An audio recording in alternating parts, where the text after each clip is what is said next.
सरकार काम नहीं करती है तो एक ही चीज सबके पास होती है कि धरना प्रदर्शन, हम अपनी आवाज को उठाएं, मीडिया के माध्यम से उठाएं। क्या प्रधानमंत्री जी इस बात का इंतजार कर रहे हैं कि इसके लिए भी लोग धरना दें, बच्चे वापस बुलाने के लिए धरना दें? अगर इसी चीज का इंतजार कर रहे हैं तो ये भी आरंभ हो जाएगा।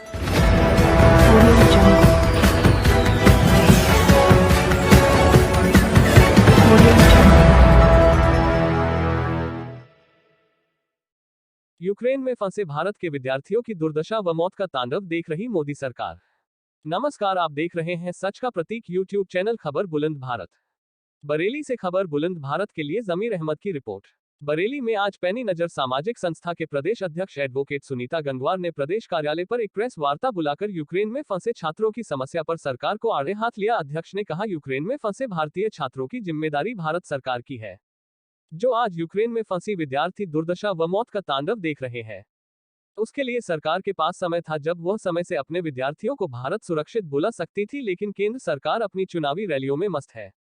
प्रधानमंत्री नरेंद्र मोदी अपनी चुनावी रैलियों को उन छात्रों से अधिक महत्व दे रहे हैं जो मौत का तांडव देखकर जिंदगी की भीख मांग रहे हैं। अपने देश की सरकार से शायद भारत का इतिहास उठाकर देखा जाए तो देश में कभी भी ऐसी सरकार नहीं बनी है जो ऐसी परिस्थितियों में भी राजनीतिक लाभ उठाने के लिए कार्य कर रही है, ना कि देश के नागरिकों की सुरक्षा पर अपनी कोशिश कर रही हो। सुनीता गंगवार ने कहा, अगर उन छात्रों के साथ कोई घटना घटती है तो इसके लिए सिर्फ भारत सरकार जिम्मेदार है। सरकार के पास ना तो समय की कमी थी, ना ही संसाधनों की। वहां तड़पते बिलखते छात्रों ने पूरे देश से अपील की है, यहाँ के मीडिया से अपील की है कि भारत सरकार हमारे लिए कोई मदद नहीं दे रही है, हम सुरक्षित नहीं है। जैसा कि गोदी मीडिया दिखा रहा है वह गलत है। ऐसी वीडियो बनाकर छात्र वायरल कर रहे हैं और अपनी जिंदगी की भीख मांग रहे हैं। यह मंजर दिल दहला देने वाला मंजर है।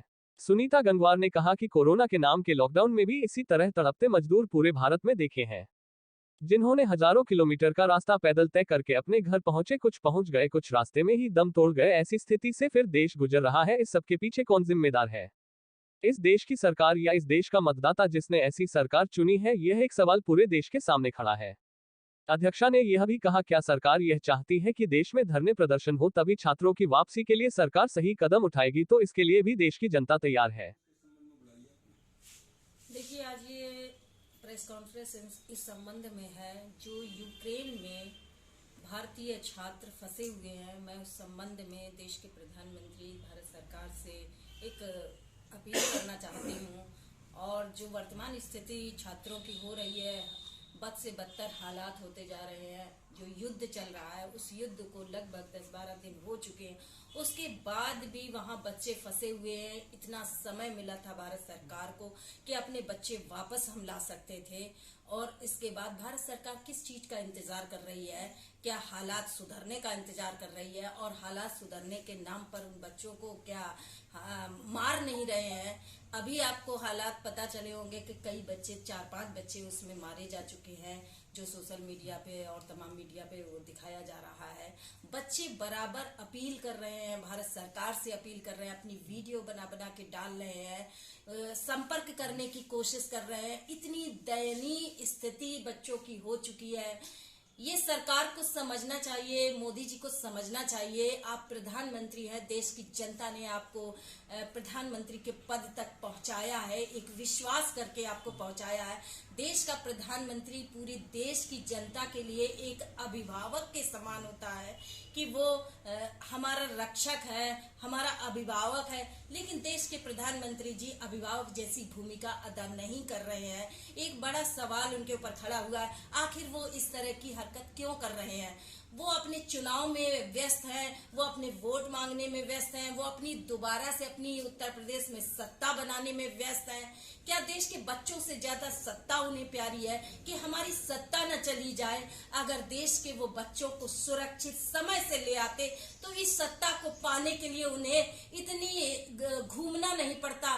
देश की जनता, भारत की जनता इतनी भावुक है, उन्हें तो इसी बात पर उन्हें वोट दे देती। लेकिन देश के प्रधानमंत्री ऐसा नहीं करना चाहते। आपने इससे पहले 2 साल पहले स्थिति देखी होगी, जब कोरोना नाम की बीमारी भारत में आई थी तो उस समय लॉकडाउन लगाया था, और जो मजदूरों की स्थिति हुई थी, 2-2 हजार 3-3 हजार किलोमीटर मजदूरों को अपने घर चल कर जाना पड़ा, जिसमें रास्ते में मजदूरों की क्या क्या स्थिति हुई थी। मर गए बहुत से लोग, बच्चे अनाथ हो गए, बच्चे कैसे कैसे हालात में पैदल चल रहे थे। वो ये चीजें देश भूला नहीं है।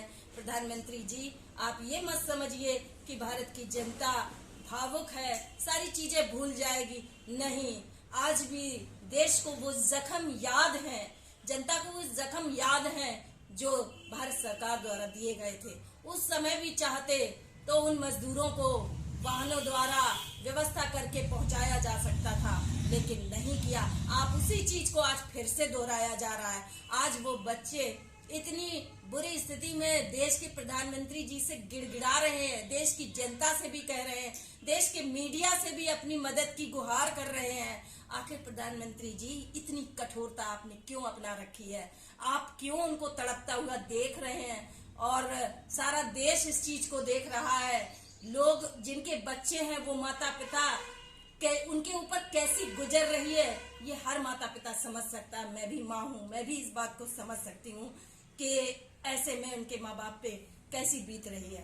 तो देश के प्रधानमंत्री जी, आपको ये सत्ता दी गई है, इसी के लिए दी गई है। आपको ये कर्तव्य निभाना चाहिए, आपकी ये जिम्मेदारी है। अगर इन बच्चों को कुछ होता है तो ये जिम्मेदारी भी आपको निभानी पड़ेगी। ये जिम्मेदारी आपके ऊपर आएगी कि इतने बच्चे जो मारे गए हैं और जो बच्चे अभी तक घर वापस नहीं आ पाए हैं, और अगर नहीं आ पाते हैं तो इसकी जिम्मेदारी भी आपको उठानी पड़ेगी। ये जनता आपको सबक सिखाएगी, आपको आने वाले चुनावों में सबक सिखाएगी। और अभी भी वक्त है कि अगर अपने बच्चों को, अपने देश की धरोहर है ये बच्चे, हमारे छात्र हैं, ये बच्चे देश का भविष्य है, आपको इन्हें सकुशल वापस लाने के लिए जी तोड़ प्रयास करके उन्हें वापस लाना चाहिए। जी, कुछ लोगों ने आपसे भी संपर्क करा है क्या वापस आने के लिए? बात हुई है कुछ क्या? नहीं, मेरे पास संपर्क नहीं, लेकिन मेरे नवाबगंज के मुझे जानकारी मिली है कई बच्चे यूक्रेन में हैं, कुछ बच्चे वापस आ भी चुके हैं, लेकिन अभी भी पूरी जानकारी, एक तो जानकारियां नहीं दी जा रही हैं। मीडिया भी, जो मीडिया बिकाऊ मीडिया है, वो तो सरकार के गुणगान करते थकता नहीं है, ऐसे में भी राजनीति कर रहे हैं। ये बहुत शर्म की बात है मीडिया के लिए। मैं सारे मीडिया को नहीं कह रही हूँ, लेकिन जो मीडिया है सबको पता है देश में क्या चल रहा है, जो सरकार का गुणगान करने में लगा रहता। मीडिया का काम होता है सच्चाई दिखाना और आईना दिखाना होता है सरकार को भी और जनता को भी। लेकिन इस समय राजनीति करने का बिल्कुल वक्त नहीं है। ऐसे में राजनीति नहीं करनी चाहिए। हमें उन बच्चों की रक्षा करनी चाहिए और उन्हें सकुशल भारत लाने के लिए पूरे जी तोड़ से प्रयास करने चाहिए, क्योंकि इस समय जो सबसे अहम समस्या है वो यही देश के सामने है। क्योंकि विश्व के हालात विश्व युद्ध जैसे बनते चले जा रहे हैं। आज दो देश लड़ रहे हैं, आगे आने वाले समय में क्या स्थिति हो सकती है ये तो आगे आने वाला समय बताएगा। उससे पहले सभी देशों में बच्चों की अपील आप सुनिए। सारे और अन्य देश हैं वहां पर खाली भारत के ही बच्चे नहीं है, बहुत सारे देशों के बच्चे, उस सारे देश अपने बच्चे बुला चुके हैं, लेकिन हमारी भारत सरकार पता नहीं किस चीज का इंतजार कर रही है। अगर भारत सरकार नहीं बुला पाती है और किसी तरह की बच्चों की मदद नहीं करती है, तो आपका संगठन किस तरह का कदम उठाएगा? देखिए, जब सरकार काम नहीं करती है तो एक ही चीज सबके पास होती है कि धरना प्रदर्शन, हम अपनी आवाज को उठाएं, मीडिया के माध्यम से उठाएं।